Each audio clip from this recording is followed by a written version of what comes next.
Vexthor stood in the observation deck of the Galactic Council station, staring at the small vessel docked at Port 7. The human ship looked strange to his eyes. It had odd angles and markings that made no sense according to proper military design.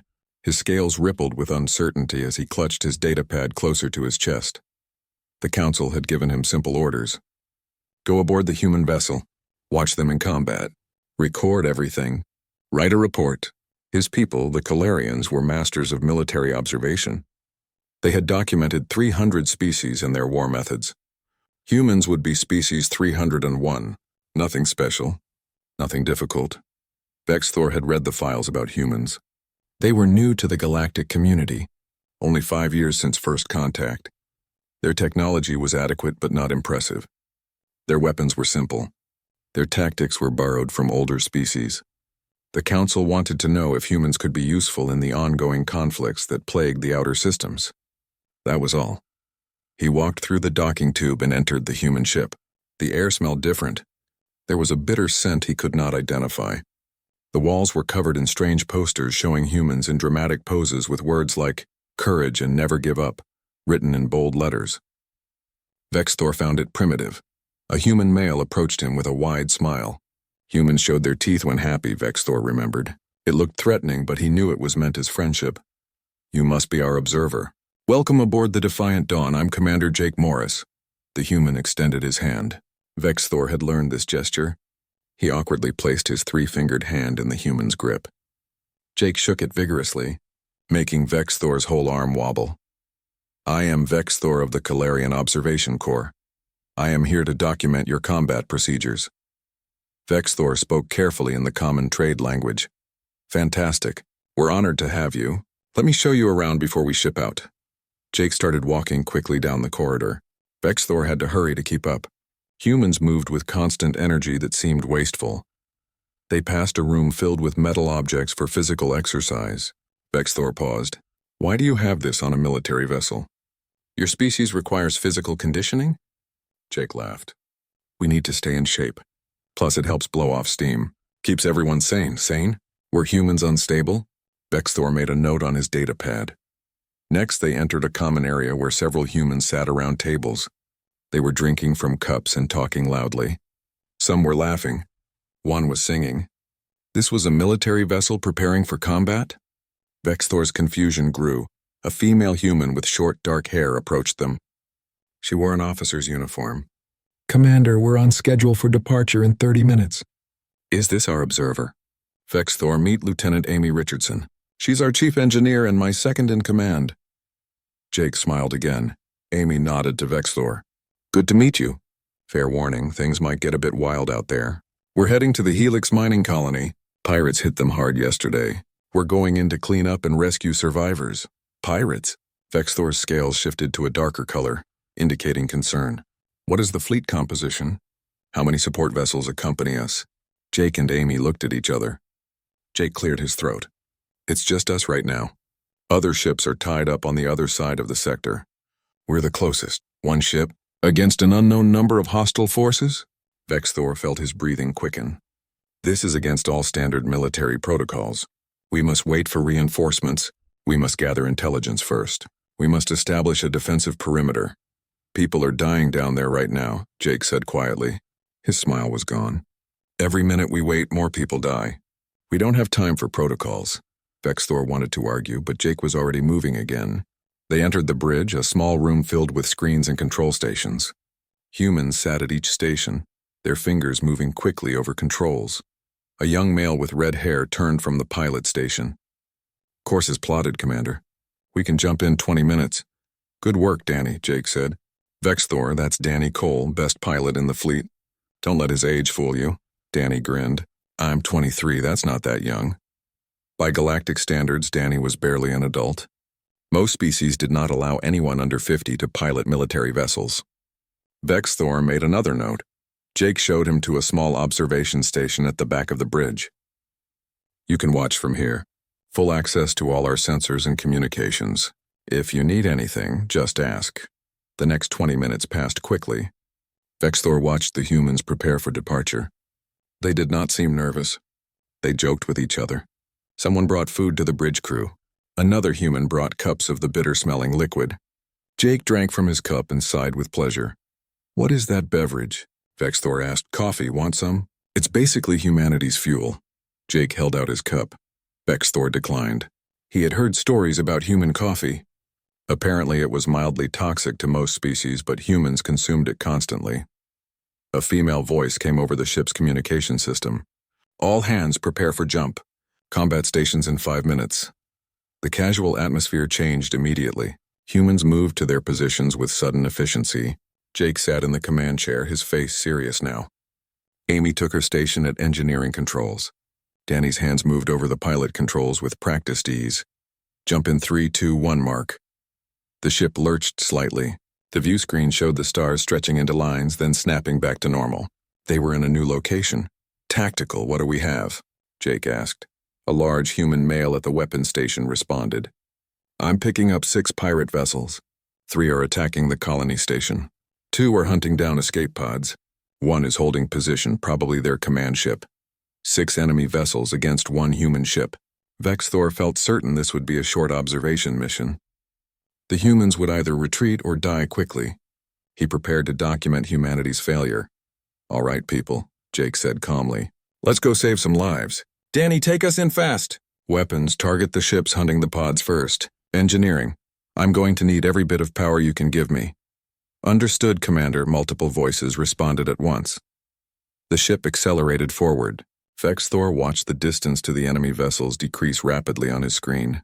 Too fast. They were approaching too fast. This was suicide. "Commander," Vexthor said urgently, "you must reconsider. Standard combat doctrine requires a defensive approach against superior numbers. You should establish long-range fire and fall back if pressed." Jake glanced back at him. There was something in the human's eyes that Vexthor could not identify. Determination, madness? "Vexthor, you're about to learn something about humans. We don't do things the standard way, especially when innocent people need help." Jake turned back to his screen. "All hands, weapons free. Let's show these pirates why you don't mess with Earth's colonies." The crew shouted their agreement. The ship charged forward into impossible odds, and Vexthor realized that his simple observation mission had just become much more complicated. These humans were either the bravest species he had ever encountered or the most foolish. He suspected he would know which before the day ended, if he survived to write his report. The defiant dawn shot forward like a missile. Vexthor gripped his observation station as the ship performed a maneuver that should have been impossible. His stomach, or the Calarian equivalent, lurched violently. The gravity compensators were struggling to keep up with the pilot's insane movements. "Danny, you beautiful madman," Jake shouted from the command chair. "Thread us between those 2 frigates." "You got it, boss." Danny's hands flew over the controls. The ship twisted sideways and dove. Vexthor's screen showed 2 massive pirate vessels on either side, their weapons ports so close he could see the glow of charging energy cells. They passed between the ships with mere meters to spare. Both pirate vessels fired at where the defiant dawn had been. Their weapons hit each other instead. Explosions bloomed in space behind them. "2 down," the weapons officer called out. "Actually, we didn't even shoot them. They shot themselves," the bridge crew laughed. They were laughing during combat. Vexthor could not understand this. His people fought in silence with careful calculation and measured responses. Humans fought like chaos had taken physical form. "Focus on the ships chasing the escape pods," Jake ordered. "Amy, can you give me more speed?" "I can give you more speed, or I can keep the ship in one piece." "Pick one," Amy replied from her engineering station. Her fingers never stopped moving across her controls. "Give me speed. We'll worry about holding together later." "That's what I love about you, Commander. You're absolutely terrible at making good decisions." Despite her words, Amy grinned as she redirected more power to the engines. The ship accelerated even faster. Vexthor saw on his screen that 2 pirate vessels were firing on small pods that held civilian refugees. The pods had no weapons, no shields. They were helpless. Standard military doctrine was clear in such situations. You evaluated if rescue was possible with acceptable losses. If not, you withdrew and mourned the dead. Resources could not be wasted on impossible rescues. Jake stood from his chair. "Weapons, I need firing solutions on both targets. We're going to hit them simultaneously." "Sir, we only have 2 forward cannons. We can't fire in 2 directions at once." Then we'll have to get creative. Danny, can you spin us? Danny looked back with a wild smile. You want me to do a rotation while maintaining forward velocity at combat speed? Yes, that's insane. The stress on the hull will be massive. We might tear ourselves apart, but can you do it? Danny turned back to his controls. Obviously. Vexthor watched in horror as the ship began to spin while still flying forward. His screen showed the stress readings climbing into dangerous levels. Red warnings flashed across multiple displays. The ship groaned around them, metal protesting against forces it was never designed to handle. But Danny kept the spin controlled. Precise. As the ship rotated, their forward weapons tracked across both pirate vessels in turn. They fired twice, each shot perfectly timed with the rotation. Both pirate ships exploded. The bridge crew cheered. Jake sat back down, completely calm. Good shooting. Good flying. Now let's deal with the 3 ships at the colony. Commander. A new voice spoke up. It came from a human female at a communication station. I'm Lieutenant Lisa Bennett, Marine Commander. My teams are ready to board if you need us. Stand by, Lisa. Let's see if we can resolve this without putting you in danger. Lisa snorted. Danger is literally my job description, sir. Jake smiled but did not respond. He opened a communication channel to the remaining pirate vessels. Attention, pirate forces. This is Commander Jake Morris of the Earth vessel Defiant Dawn. You have attacked a civilian colony and killed innocent people. Surrender now and you will be treated according to galactic law. Refuse and we will show you exactly how humans deal with people who hurt the defenseless. The response came quickly in the harsh language of the Krellian species. Vexthor's translator converted it. One small human ship thinks it can threaten us. We are Krellian warriors. We have conquered 100 worlds. We will add your bones to our collection. Jake sighed. Why do they always have to choose violence? He closed the channel. Amy, can you identify which ship is their command vessel? The big one hanging back. Definitely their flagship. Danny, take us to the flagship. Full speed. Ramming angle. Everyone on the bridge turned to look at Jake. Even Danny hesitated. Sir, did you say ramming angle? I did. Don't worry. We're not actually going to ram them. Probably, but they don't know that. You're going to give me a heart attack one of these days. Amy muttered, but she was already redirecting power to forward shields. The Defiant Dawn turned toward the largest pirate vessel and accelerated. Vexthor could see the pirates scrambling on his sensors. They had not expected such an aggressive move. They began to back away, but human ships were apparently faster than anyone had documented. Now, Danny. Hard brake, spin, and get us parallel to their hull. Danny executed the maneuver perfectly. The ship flipped and slid to a stop right next to the pirate flagship, so close they were almost touching. Lisa, you're up. Airlocks aligned. Jake asked. Perfectly. My team is already in position. Breaching in 3, 2, 1, now. Vexthor switched his display to show the Marine Bay. He watched as 30 human Marines in combat armor grabbed weapons and charged toward the airlock. They carried metal cutting tools, explosives, and weapons that looked crude but effective. The hull breach alarm sounded. The Marines forced the airlocks to connect. Then they blew the pirate ship's door with explosive charges and poured inside. This is insane, Vexthor shouted. You cannot board a ship that is still combat capable. They could detonate their reactor. They could vent atmosphere. Your Marines will die. Jake looked at him calmly. The pirates are executing hostages. We know because we intercepted their communications. They're killing one person every 5 minutes until we retreat. So yes, it's dangerous, but we don't abandon people. But the mathematics of acceptable loss, we don't do acceptable loss. Jake's voice was hard. Every life matters. Every single one. We'll risk 30 Marines to save 300 civilians. That's not math. That's what makes us human. Vexthor had no response to that. The next 15 minutes were chaos. Vexthor watched camera feeds from the Marines' helmets as they fought through the pirate ship. Humans moved with a speed and aggression that shocked him. They did not take cover and fire carefully like proper soldiers.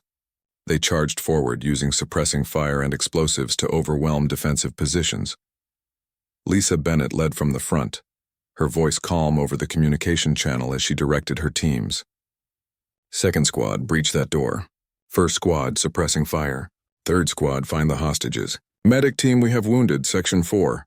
The medic team. Vexthor watched as 3 humans with red crosses on their armor ran toward wounded Marines.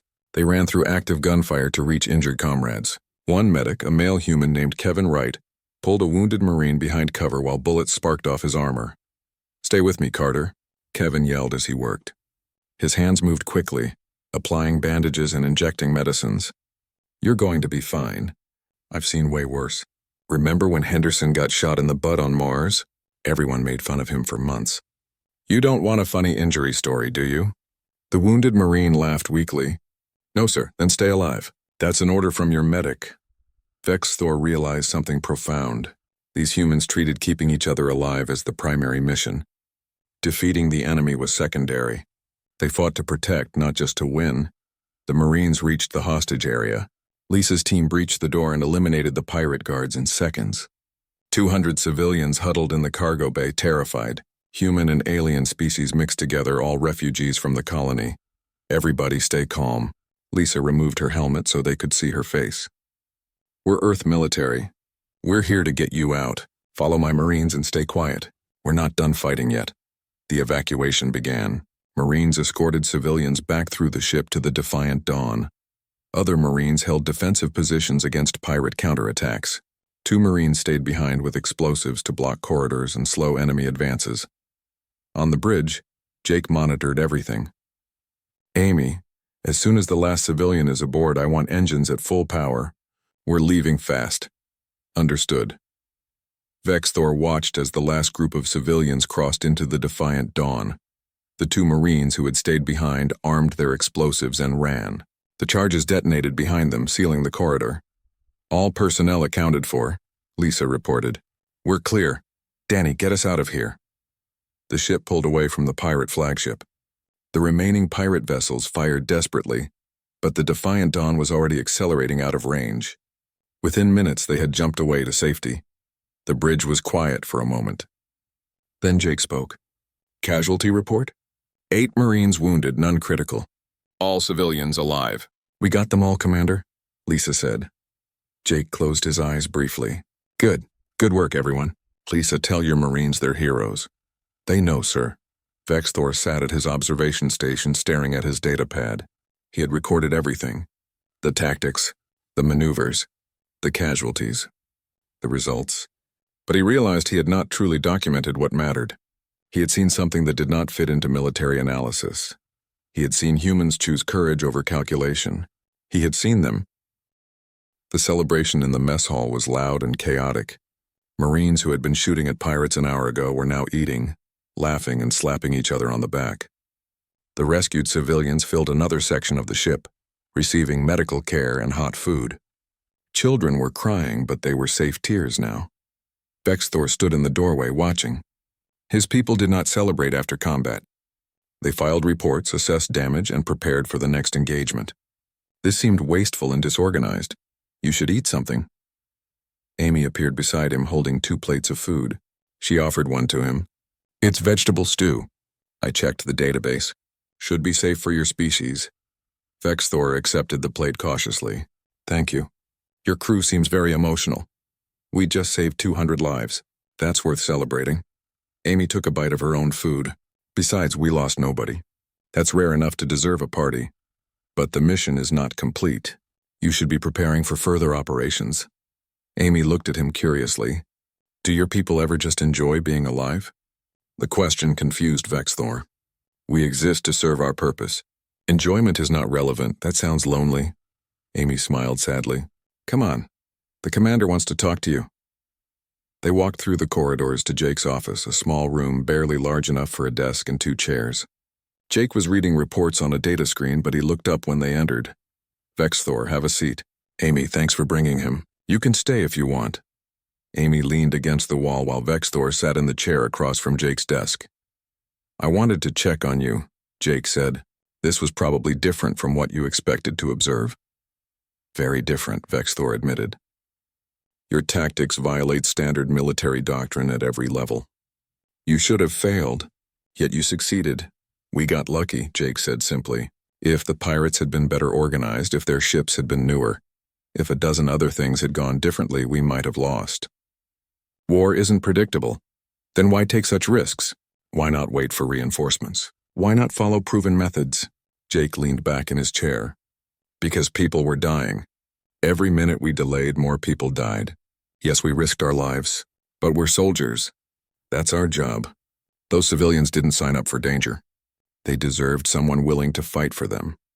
Vexthor's scales shifted colors as he processed this. Your species values individual lives very highly. Every species should, Amy said from her position by the wall. That's what makes civilization worth protecting. Before Vexthor could respond, an alarm sounded throughout the ship. All three of them rushed to the bridge. Danny was already at his station. Lisa ran in from the Marine Bay. The bridge crew moved to their positions with practiced speed. Report, Jake commanded. The communications officer looked up, her face pale. Sir, we're receiving a distress call.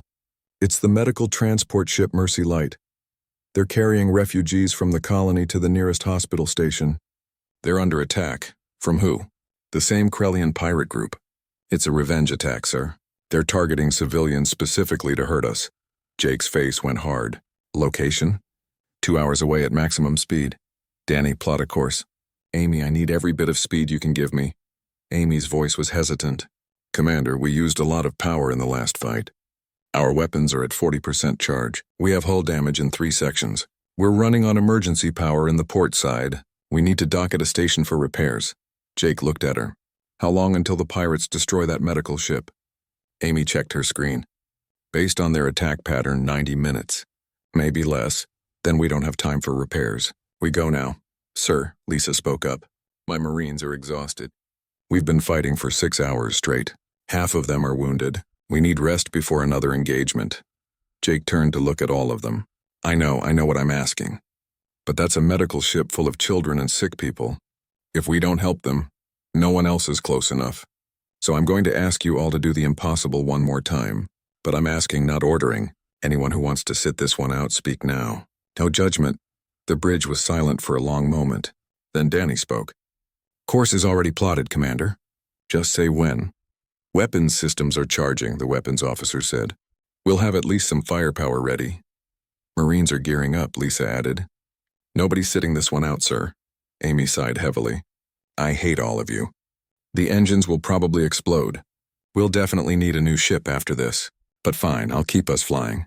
Jake smiled, though Vexthor could see the strain in his face. Thank you. All of you. Let's go save some lives. The ship jumped to high speed. Vexthor returned to his observation station, his mind racing. This was madness. The ship was damaged. The crew was exhausted. Their weapons were barely functional. They were flying toward certain combat against an enemy that now knew their tactics. This was how soldiers died. This was how entire crews were lost. But the humans did not seem to care. During the 2-hour flight, Vexthor watched the crew prepare. Amy worked miracles in the engine room, somehow coaxing more power from systems that should have been offline. Danny ran simulations of combat maneuvers, finding new tricks to use. Lisa drilled her Marines despite their exhaustion, making sure everyone knew the plan. In the mess hall, Kevin the medic prepared his supplies. Vexthor approached him, curious. You are preparing for casualties, Vexthor observed. Always, Kevin said without looking up. He was organizing bandages and medical tools with careful precision. Hope for the best, prepare for the worst. That's my motto. You could stay here, in safety. You are medical personnel, not a combat soldier. Kevin finally looked at him. Those pirates are attacking a medical ship. They're killing doctors and nurses and patients. People like me. If I stay safe while they die, what kind of person does that make me? A logical one. One who survives. Survival isn't the point of life, Kevin said quietly. Living is, and I can't live with myself if I don't try to help. Vexthor had no response to that. The alarm sounded as they approached the combat zone. The view screen showed a terrible sight. The medical ship Mercy Light was venting atmosphere from multiple hull breaches. 3 pirate vessels circled it like predators, firing methodically. Bodies floated in space, frozen and still. We're too late, Vexthor whispered. They are already dead. No, Jake said firmly. Not all of them. Look at the life sign readings. There are still people alive in the protected sections. We can save them. You have 1 damaged ship against 3 healthy enemy vessels. I know. Jake's voice was calm. Danny, attack pattern Omega. Weapons, fire everything we have at the nearest pirate ship. Lisa, prepare boarding teams. Amy, keep us together. This is insane. Vexthor shouted, You cannot win this fight. Jake turned to look at him. There was something in the human's eyes that Vexthor had never seen before. Not anger, not madness. Something else. Determination so absolute it seemed like a physical force. Maybe we can't win, Jake said, but we can try. And sometimes trying is enough. The defiant dawn charged forward. The pirates had not expected them to return. The first pirate ship exploded under the combined fire of all the human weapons. But now the humans had no weapons charge left. They were defenseless. Ram them, Jake ordered. Sir? Danny's voice cracked. You heard me. Ram the second ship. Hit them in the engines. Danny's hands moved across the controls. The defiant dawn accelerated directly at the second pirate vessel.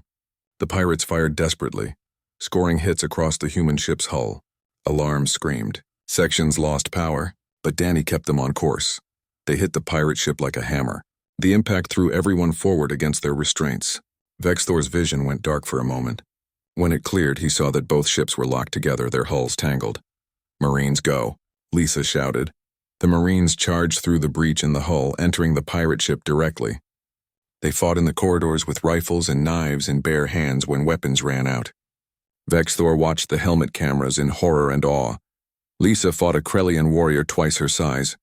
The alien's claws tore into her armor. She headbutted him, stunning him, then shot him at point-blank range. Keep moving! Find their reactor. On the bridge, Jake coordinated everything while Amy tried to keep the ship's life support functioning. Danny worked his controls even though his station was sparking and smoking. The third pirate ship is coming around, Danny reported. They're going to hit us from behind. Let them come, Jake said. Amy, can you overload our reactor? I can, but it'll destroy our ship. How long until it explodes after you start the overload? 5 minutes. Maybe 6. Do it. Everyone, prepare to evacuate to the medical ship.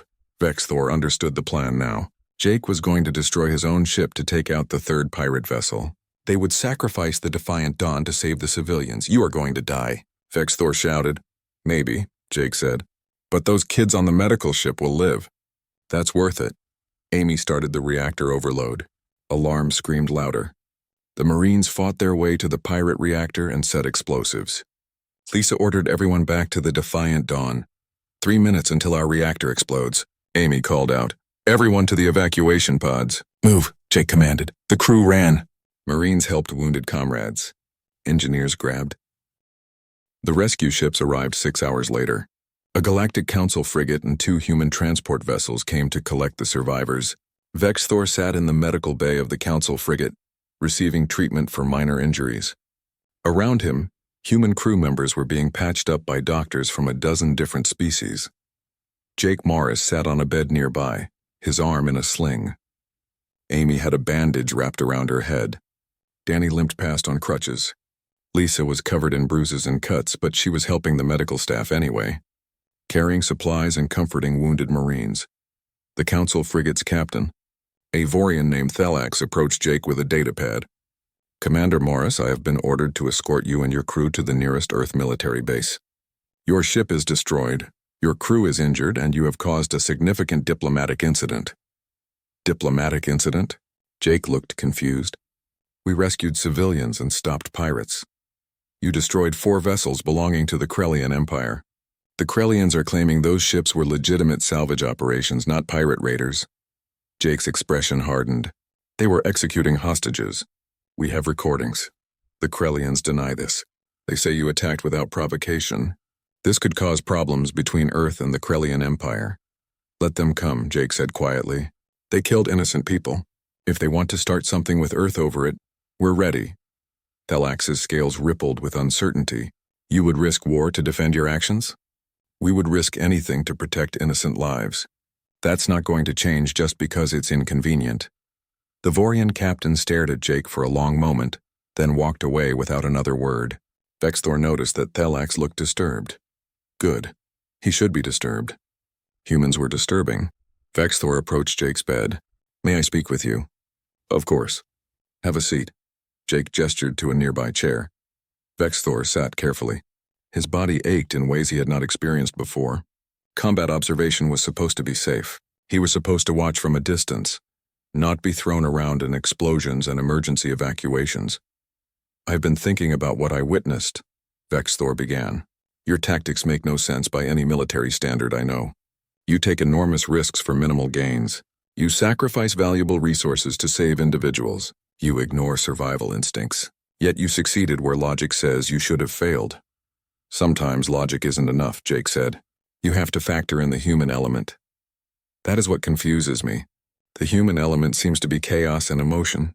Jake smiled. Maybe. But it's also courage and compassion. We don't fight just to win. We fight for what we believe is right. That gives us strength that pure logic can't account for. But at what cost? Your ship is destroyed. Your crew is injured. You could have died. But we didn't. And 147 people are alive because we tried. Jake looked directly at Vexthor. Tell me something. If your people had been in our position, what would they have done? Vexthor considered the question carefully. We would have calculated the probability of success. We would have determined the cost in resources and personnel. We would have concluded that the mission was too dangerous. We would have left, and those people would have died. Yes, but our ship and crew would have survived. By mathematical logic, that is the superior outcome. 150 lives saved in exchange for one ship and 30 crew members risked is not an acceptable trade. Jake shook his head. That's where we differ. We don't calculate worth like that. Every life has value. Every person deserves a chance. We'll risk everything to give them that chance, even if the math says we shouldn't. That is illogical. Maybe, but it's human. A commotion at the entrance to the medical bay interrupted them. A group of civilians from the Mercy Light had arrived, asking to speak with the human crew. The medical staff tried to keep them back, but there were too many. An elderly human woman pushed through the crowd. She walked directly to Jake's bed, tears running down her face. Without warning, she hugged him. Jake looked startled but returned the embrace gently. Thank you, the woman sobbed. My granddaughter was on that ship. She's only 6 years old. You saved her. You saved all of us. More civilians crowded around. They thanked the humans, crying and smiling simultaneously. A young human child gave Danny a drawing she had made of his ship. An alien father shook Lisa's hand so vigorously she winced in pain. But she smiled through it. Vexthor watched this display of emotion and gratitude. His people did not express feelings this way. They acknowledged successful missions with formal reports and efficiency ratings. This was messy and loud and completely unorganized, but he could see the impact it had on the human crew. Despite their exhaustion and pain, they smiled. They comforted the civilians. They assured parents their children were safe. They accepted gratitude with humble words. This was what they had risked everything for. Not victory, not glory, but these moments, these tears of relief and joy. Over the next few days, Vexthor remained with the human crew as they were transported to an Earth military station. He observed how they interacted with each other during recovery. They visited wounded comrades constantly. They shared meals together. They told stories about the battle, making jokes about the dangerous moments they had survived. Danny described the ramming maneuver with dramatic hand gestures. So there I am, flying a damaged ship directly at a pirate cruiser, thinking this is definitely how I die. But then I remembered that time in training when my instructor said, Cole, you fly like you're suicidal. And I thought, well, today he was right. Everyone laughed, even though they had all been there. Even though they had all nearly died. Kevin the medic talked about treating wounded Marines while the ship was exploding. I'm trying to stop Henderson's bleeding while the walls are literally falling apart around us. And Henderson looks up at me and says, Doc, am I going to die? And I said, not before you pay me back that 20 credits you owe me. He laughed so hard he stopped panicking. More laughter. Vexthor began to understand this was how humans processed trauma. They turned terror into stories. They made jokes about death. They refused to let fear win, even in memory. Lisa organized a memorial service for the civilians who had died before they arrived. The humans gathered in a common area and shared stories about people they had never known. They honored strangers with the same respect they would give their own family. We didn't save everyone, Lisa said quietly. 53 people died before we got there. We can't forget them. They deserve better. They deserve to live. All we can do is remember them and make sure their deaths meant something. We stopped the pirates. We prevented more deaths. That's not enough, but it's what we could do. The crew stood in silence for a full minute. Some cried. Others simply looked sad. Then Jake spoke, to the fallen. May they rest in peace, and may we honor them by continuing to fight for the living. To the fallen, everyone repeated. Vexthor felt something strange in his chest, an emotion he could not name. These humans mourned for people they had never met. They felt grief for strangers. This seemed illogical, but it also seemed beautiful in a way he could not explain. On the 5th day, Jake found Vexthor in the observation deck of the transport ship. Vexthor was staring out at the stars, trying to organize his thoughts for his report. Trouble writing? Jake asked, sitting down beside him. Yes, I have all the data. Combat performance metrics, tactical analysis, resource utilization. But none of it captures what I actually observed. What did you observe? Vexthor turned to look at the human. I observed insanity. I observed a crew that should have died a dozen times but somehow survived. I observed tactics that violate every principle of military logic. I observed humans choosing compassion over calculation at every opportunity. Does that go in your report? I do not know how to write it. The Council expects clear assessments. They want to know if humans are effective soldiers, but effectiveness is not the right word for what you are. Jake smiled. What's the right word? Vexthor thought carefully before answering. Dangerous. You are the most dangerous species I have ever encountered, not because you have superior weapons or tactics, but because you will not stop. You will not accept defeat. You will not abandon anyone. You will fight impossible battles and somehow win because you refuse to believe you can lose. That makes you terrifying. Is that a compliment? I do not know. But it is the truth. Jake stood up and stretched his injured arm carefully. Write what you saw. Don't try to make it fit into categories or analysis. Just tell them what happened. Tell them that humans fight with heart, not just strategy. Tell them that we'll sacrifice anything for what we believe is right. Let them decide what that means. And if they decide humans are too dangerous to have as allies, Jake laughed. Then they'll learn the hard way that we're much worse as enemies. He left the observation deck, leaving Vexthor alone with his thoughts. Outside the window, stars streaked past as the ship traveled through space. Vexthor thought about everything he had seen. The courage, the sacrifice, the absolute refusal to abandon anyone. His people calculated worth through logic and mathematics. Humans calculated worth through something else entirely. Something that made them willing to destroy their own ship to save strangers. Something that made them charge into impossible battles because 3 weeks had passed since the incident at Helix Colony. Vexthor sat in his small quarters aboard the Earth military station called Armstrong Base, staring at a blank screen. He had written 17 different versions of his report. He had deleted all of them. How could he explain what he had witnessed? The numbers told one story: 5 combat engagements, 1 ship destroyed, 12 crew members seriously injured, 4 enemy vessels eliminated, 347 civilians rescued. The mathematics were simple, but mathematics did not capture the truth.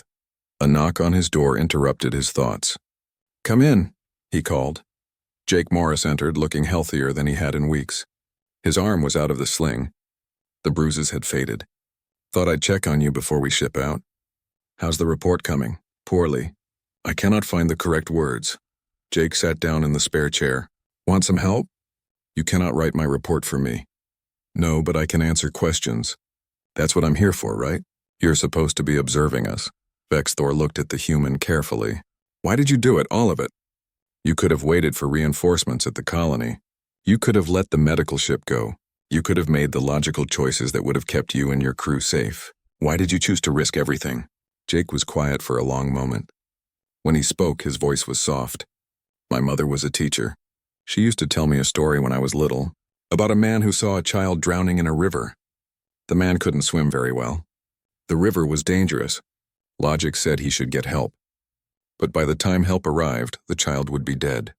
So the man jumped in anyway. He saved the child, nearly drowned himself doing it. And my mother asked me, was he stupid or brave? What did you answer? I said he was brave. And she said, no, he was human. Because humans can't stand by and watch someone suffer when we have even the smallest chance to help. It's not logical. It's not always smart. But it's who we are. Vexthor processed this. Your entire species operates on this principle. Most of us try to. We don't always succeed. We're not perfect. We make mistakes. We're afraid.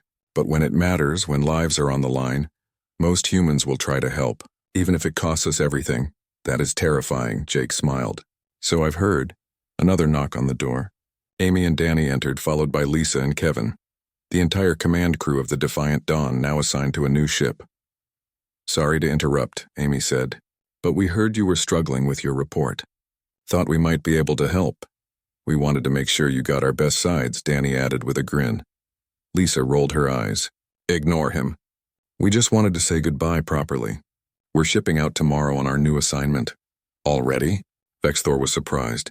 Your crew just survived a significant trauma. Surely you need more recovery time? There's a territorial dispute in the Outer Rim, Jake explained. Colony ships from 3 different species are claiming the same planet. The Council asked Earth to send a ship to mediate before it turns violent. We volunteered. Why would you volunteer? You just lost a ship. Your crew is still healing. Kevin stepped forward. Because people need help. That's what we do. Vexthor looked at each of them in turn. These humans had nearly died multiple times. They had lost their vessel. They had been injured and traumatized. And they were volunteering for another dangerous mission. You are all insane, he said quietly. Probably, Amy agreed cheerfully. But we're good at it. I have a question for you, Lisa said. Your report is going to the Galactic Council, right? They're going to decide how to work with humanity based on what you write? Yes. My assessment will influence Council policy significantly. So what are you going to tell them? That we're reckless, dangerous, that they should be careful around us? Vexthor considered his answer carefully. I am going to tell them the truth. That humanity is the most dangerous species I have encountered, not because of your weapons or your ships, but because you will sacrifice anything for what you believe is right. You cannot be predicted. You cannot be controlled. You will fight impossible battles and somehow prevail through sheer refusal to accept defeat. That sounds like you're warning them about us, Danny said, his smile fading. I am. But I am also telling them that humanity makes the best possible allies. Because if humans will risk everything to save strangers, imagine what they will do to protect friends. Any species wise enough to ally with humanity will have warriors who will never abandon them. Warriors who will fight until the last breath to defend what they believe in. Jake stood and extended his hand to Vexthor. Thank you. That means a lot coming from you. Vexthor took the offered hand, shaking it in the human manner. I am only recording what I observed. Still, you could have written a report that made us look bad, made us seem like unpredictable loose cannons. Some species will probably interpret it that way regardless. Let them. Those species are not worthy of humanity as allies anyway. The humans laughed at that. They talked for another hour, sharing stories and jokes. They invited Vexthor to join them for dinner in the station's mess hall. He accepted, surprising himself. Over the meal, surrounded by human chatter and laughter, Vexthor realized something profound. He had changed. When he arrived 3 weeks ago, he thought humans were primitive and foolish. Now he understood they were something else entirely. They were hope embodied in flesh. They looked at impossible situations and said, we can try. They saw suffering and said, we must help. They faced fear and said, but people need us. After dinner, Vexthor returned to his quarters and opened his report one final time. He deleted everything he had written before. Then, slowly and carefully, he began to write the truth. Report on human combat capabilities and strategic assessment. Observer, Vexthor of the Calarian Military. Analysis Core. Executive Summary. Humanity represents an unprecedented variable in galactic military calculations. Traditional assessment metrics are insufficient to evaluate human capabilities. This report attempts to convey observations that do not fit standard analytical frameworks. Combat observations. Human military tactics deviate significantly from established galactic doctrine. They favor aggressive improvisational strategies over calculated defensive approaches. They accept risk levels that other species would consider suicidal. Their success rate defies probability models.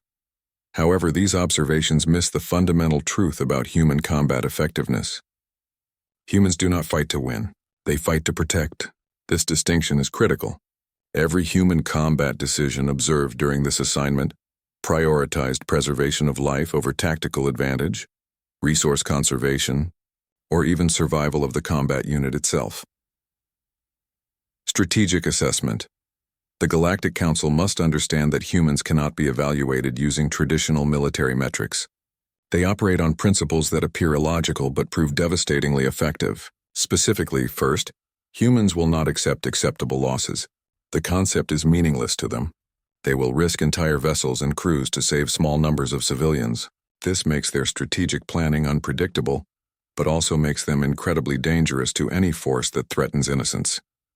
Second, humans become more dangerous when protecting others. Standard doctrine suggests injured, exhausted forces should withdraw. Humans become more aggressive under these conditions if they believe someone needs protection. They do not retreat when defending others. Third, humans inspire loyalty in other species.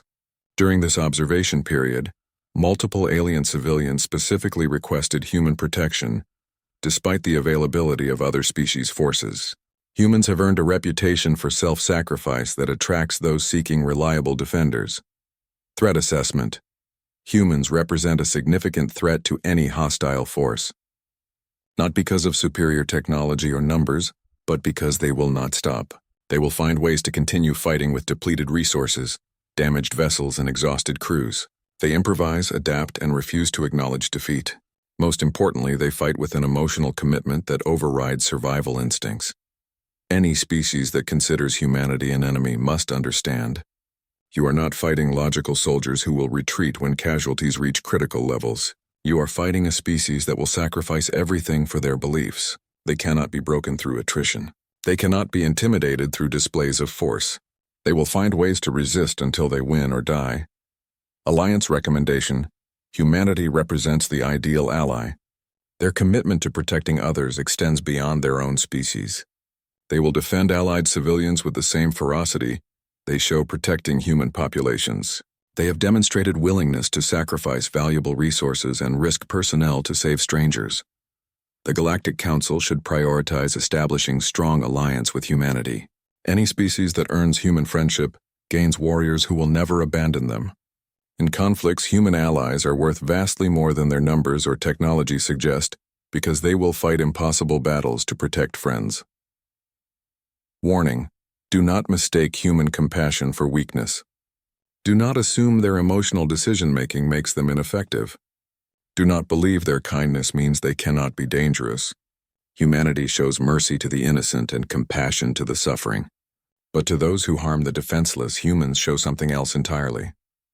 They show